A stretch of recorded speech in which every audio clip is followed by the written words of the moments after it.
All right, Taylor Ham, Gig'em247.com. Excited about my guest today. I got none other than former Texas A&M quarterback and now Elite 11 coach Jerrod Johnson with us on the podcast. We're going to be discussing not only the upcoming quarterback battle between Trevor Knight and Jake Hubenek, but he spent the weekend out in L.A. training some of the best quarterbacks in the country, including none other than Texas A&M commit Tate Martell. What's going on with you, JJ? How you been, man? I'm good, man. Not too much. Just another day down in Houston. Just doing good. Awesome, man. Now, you spent the weekend out in L.A. Just inform us about, how long you've been involved with the Elite 11 now and kind of what you're doing with those guys. Yeah, so I kind of got in touch with all those guys. Coming out of high school, I was so big into basketball that I didn't do a lot of the summer or whatever spring stuff. I was traveling all so much to the Houston Hoops. But last year at A&M, I was a counselor. They invite like the top 6 college guys out to be a counselor for the Elite 11 finals. And so I did that, and that's what kind of got me in touch with all those guys. My senior year when I was out there with Blaine Gabbert, Andy Dalton, Kirk Cousins, Tyrod Taylor, we were the college guys. And so I've been training quarterbacks down here in between teams over the last 4 years in Houston. So I called them back up and kind of informed them what I was doing. And so last year, I came up in the Dallas region. I went up there and coached that up, and Dilfer really liked what I did. And so they essentially put me on staff. And so I've been traveling the country doing stuff with him, with the Elite 11 staff. I guess this is my second year doing it. So it's been fun. And so we started the process off, I guess, 2 weeks ago, but this is my first one to do this year with LA. And I'll be doing them pretty much every weekend until it's over with. Good stuff, man. Well, let's hit right on into it, man. You spent the weekend out in L.A. You saw a bunch of not only 2017, 2018. I'm probably pretty sure there's some 2019 kids out there too slinging it around. Who are some of the guys that really caught your attention, caught your eye out there training those guys? For me, it was of course Tate was the one that kind of I really made a point to try to watch him and see him because I've heard so many things about him, and the only thing I saw was his stats or size on Rivals and maybe a couple highlights. But I really like Tate, and then I really like JT Daniels, who's the young pup. I forgot what class. I think he's a freshman. I'm losing track on numbers now, but he's going to be a sophomore next year out of Mater Dei. So those are probably the 2 most impressive kids there, with Tate and the JT Daniels kid, the freshman. You see stuff on paper, you see someone's height and their size and whatnot, and you always, for me as a bigger quarterback and someone who I think, I'm probably a bigger fan of bigger quarterbacks, you're always kind of worried or, that frightens you a little bit seeing the size of Tate on paper. When I saw him in person, for me, it was a no-brainer. I mean, I do think the size does hold weight in most cases, but there's always exceptions to the rules. There's not many exceptions to the rules, but there are some, and he's 100% an exception to the rule. I mean, first thing I noticed is how, he's a dense, smaller guy. So he's not tall in stature, but he's built a lot like Russell. And everybody likes to use the comparison Russell Wilson, Drew Brees, but it's not so much about their style of play as in their stature. As being in a quarterback room with Russell when I was with the Seahawks, they're built very similarly. So what he lacks in size, as far as, just the way his quads and his upper body, whatever, he's a thick-built guy. You can definitely tell he spends a lot of time in the weight room to make up for his height. And with that being said, because he's such a quick twitch guy and is in such good shape, he really has great hip quickness. And really most things that do about throwing a football has to do with your lower body and your hip quickness. And so he had probably the strongest arm there due to the fact of how quick his lower body was. And so he just put on an absolute show. I was really impressed with his feet, how he handled himself. He was really coachable, and he threw the ball really well. So I was blown away by him. As somebody who probably more biased to bigger quarterbacks for obvious reasons, I was blown away by him at his size. Just not even so much at his size, just blown away by him in general, how he carried himself, and he had a really strong day. A lot of comparisons probably to a couple of quarterbacks recently that have come through A&M, Johnny Manziel, of course, Kyler Murray. Are there any similarities and differences between those two quarterbacks that have played at Texas A&M, just for the Aggie fans to kind of get an idea, a glimpse of what Tate's strengths and weaknesses are? Yeah, so I mean, as far as comparing those three, so Kyler I think is completely different because I think Kyler's just his stature and how he was built and Kyler's smooth. Everything about Kyler is he plays at a tempo where he's under control. Everything's smooth what he does. I think what made Johnny so good was his elusiveness, more so his elusiveness, and he kind of had an unorthodox style of running that just really, I mean, you couldn't put a hand on it because it wasn't exactly scripted. Tate to me just is all power.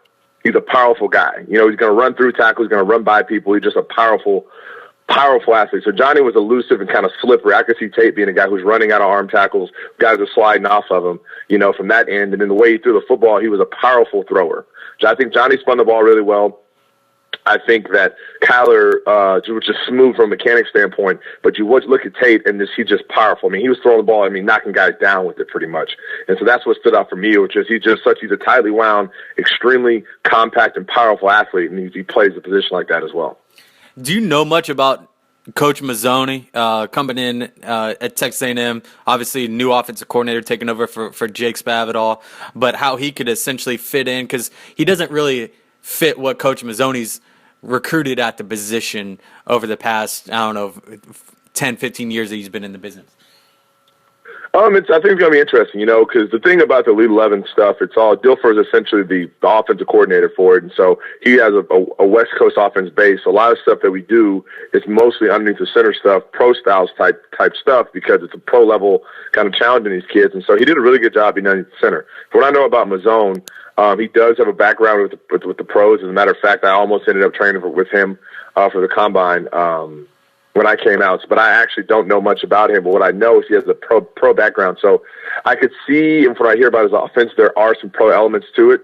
But I think just like anything else, I think he's kind of adapted to the way the game's going and got guys in the shotgun now. But like I said, I think with Tate's skill set, I think that he can play in any offense, honestly. Underneath center from the gun, I do think that he'd probably flourish more or thrive more in the shotgun in a spread type system. But I think Coach Mazzone is good enough as offensive mind to see that kid's ability and be like, I can design something for that kid to have success. So I definitely can see them working out just fine. Now you've hit on some of the things that he can do mechanically and just throwing the football in general. What did you think about his character and his mental toughness? Yeah, he handled himself really well. You could tell there's an aura to him. Just the way the guys gravitated around him. Everybody in the camp kind of knew who he was. It's funny they were giving out the invites to the opening, whatever, and it's the bugs going around like our Tate. Just everybody knew he's a kid who's used to being in that presence. He's used to being in the spotlight, and I think that's huge because you're going to come in and play quarterback at SC West School, and especially come play at Texas A&M. There's going to be a lot on your plate, a lot to handle, and so he's definitely. From what I saw that day, it's just kind of another day in the park for him, So, like, I had a drill to where we had him do kind of an unorthodox step through about, dealing with the rush and then flip your feet, making a throw. And the first time he did it completely wrong. The second time he did it completely wrong. But the next 8 reps, he didn't spot on and he made the adjustment. So that's one thing from a evaluation standpoint. Is the kid's coachable? Can he make adjustments? And he made that adjustment. And once he made those adjustments, he did it right for the rest of the time. So to me, that says a lot about his ability to be coachable and make changes and take information and, apply it to the field. There were some dynamic receivers out there, too, some that Texas A&M recruiting, Tyjon Lindsey being one of them, a couple of defensive linemen. Did you get a chance to check out any of the receivers, or were you kind of mainly focused on the quarterbacks? I was mainly focused on the quarterbacks. Of course, I saw some in passing, but as far as like the names and whatnot, I probably didn't keep up with that too much. Like I said, I was so focused on the quarterbacks, and the 2 names that just stuck out to me was, of course, Tate. Hands down above the rest. I could just see from a recruit standpoint, talent-wise, he was just the most impressive. And then JT Daniels as a young pup was extremely impressive as well. Good stuff. With Tate, what do you think are going to be some of the things that he needs to adjust to quickly when he gets to Texas A&M, some things that he needs to improve on between now and when he gets on campus? I think it's the same for most young quarterbacks. It's going to be his ability to learn the offense and get comfortable doing it, and the speed of the game. And for me, I saw him in a setting to where it was all controlled, camp-type stuff, and you had to throw the ball. And from my understanding of the highlight films I've seen of him, one of his greatest abilities is to do things off script, and so that wasn't even an option for what we were doing this past Saturday. So if that's one of his greatest things, coupled with what I saw, I think the sky's the limit for him. But as he goes on, I think his biggest thing is going to be learn the system, and with the ability to learn the system with the ability to kind of anticipate throws. I think that's most young quarterbacks issues is anticipating throws, knowing your offense well enough to kind of get that ball out before the receiver comes out of his break. And that's a good understanding of fronts and coverages and protections and everything else that Coach Mazzone's going to ask his quarterbacks to do. I do think that he's going to put a little bit more on their plate mentally than what the previous offensive staff or offensive, coordinator did or the system did. They're going to put a lot more on the quarterback from a pre-snap standpoint. And so that's what he's got to learn the quickest because, like I said, you're going to the SEC West, so you really got to know where you're going and be able to identify coverages, or it's going to be hard to have success. A good segue would be, just into spring football now that, you're in it, and now that we're entering kind of just the spring era here. What do you think about just the Texas A&M quarterback battle in general? I mean, it's the first time Kevin Sumlin's had a junior and senior battling it out. It's always been freshmen and sophomores since he's arrived at Texas A&M. What do you know about Trevor Knight? You obviously covered the bowl game and have seen Jake Hubenek on film. But just from a competitive standpoint, from a healthy quarterback battle standpoint, what do you think about these two? Because they do really differ from the other quarterback battles that we've seen under Kevin Sumlin era. I think it's going to be on color. I actually think it's going to be a good thing. I think with both of those guys, it's Jake's first time to actually be the guy, and then Trevor's coming in trying to win everybody over. And I think the best thing about both of them is the fact that they're starting from a clean, even slate. With the new offensive coordinator, everybody's learning the offense for the first time. I went through something very similar when Coach Sherman got there between me, McGee, and Tannehill, to where it's just kind of like, look, it's a new staff. You got to re-impress everybody. So for me, I think it's going to come down to the guy who gets the troops to rally around. I think Hubenek and Trevor have both been in college situations and played football in college, whether it's JUCO or Oklahoma or whatever, to where I think on the field is going to be fine. I think they're probably going to be fairly neck and neck as far as it's going to be a matter of preference as far as who's the winner is going to be the starter, because I think they're going to perform well in the spring just because they're both veterans at it. But I think it's going to come down to who kind of takes reign of the offense from an emotional standpoint, from a leadership standpoint, because, like I said, it's got to have a strong – best case is having for this SEC West is to have a strong leader at this position, because the one thing you can guarantee about the SEC West is that it's going to be ups and downs, going to be adversity. And so I think it's going to come down to the guy who performs consistently, but more than that, leads the team and somebody the team can rally around to try to push them through those tough moments. How much do you think it's going to benefit Texas A&M as a team to have a healthy quarterback room for the first time in a while? I think it's going to be good. I think they can set the example as far as, for weight workouts and summer workouts from that end of things, because even if it's a really, really talented young guys, it's hard sometimes for those seniors to just, you respect them and you kind of let them have to do their deal because they're the quarterback. But there's something to be said about a senior who's been there and done that. When he says things, his weight, his words kind of hold a little more weight. And especially I think a lot of the seasons are made in the summer where the coaches can't be out there with the players, and the quarterbacks have to kind of lead things. They have to lead the offense, lead the 7-on-7 workouts, and kind of get everybody ready to go for the season. And having two veteran guys there who were kind of, from my understanding, football junkies, football gym rats, to really do that, I think it's going to be huge, not only on the field, but from an emotional standpoint, because they have been through a lot of adversity the last couple of years. For good, for bad, for worse, call it what you want, whatever the reasons, you can point your fingers at a lot of different things. But I think it's time for somebody to take charge, kind of galvanize the group, and use that as a chip on their shoulder to kind of, show the world everything's okay in College Station. And no better way to have that than to have two veteran guys at the helm competing 1 and 2 in that situation. You've been in the locker room as a player. How much confidence does it bring to the table to have a guy like Trevor Knight who's gone and won at the highest level, beat Alabama in the Sugar Bowl, and has been a part of a playoff team? How does that help permeate throughout the team, just from the experience and things that he can bring to the table as a player? It just brings hope. All you want as a football player is an opportunity to have success, and you want hope. You want to just know that you have a chance. If you know you have a legitimate chance, it's up to you to put in the work to get it done. And so just having a guy like that on your roster who's been there and done that, when he's leading things and making statements and kind of pushing guys in some workouts or whatever, having that voice there that it gives you hope and lets you know things should be safe. They could go south. Everybody could play bad. Who knows what can happen? But at least as you're working through the summer to get ready for the season and those different things, it gives you hope. It gives you a sense of confidence that we have a legitimate shot just like everybody else. There's nothing worse than kind of going into a game thinking, well, we're behind the 8 ball.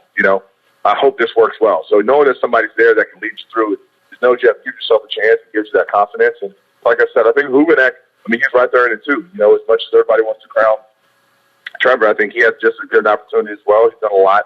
Did a lot at Lynn. You know, I have my hats off goes to him and how he handled all the stuff that happened last year. You know, so I think just having both of those guys is going to be good. And the team's going to watch and see their character, how they push each other, and how whoever gets the starting job handles it, and whoever gets the number 2 job, how he handles himself as well. I mean, it's going to be so public. The team's going to watch that. And if both those guys, whether they're the one or the two, use that as an opportunity to galvanize the team and push the team to new heights, I think it's going to be great for the team as they go forward.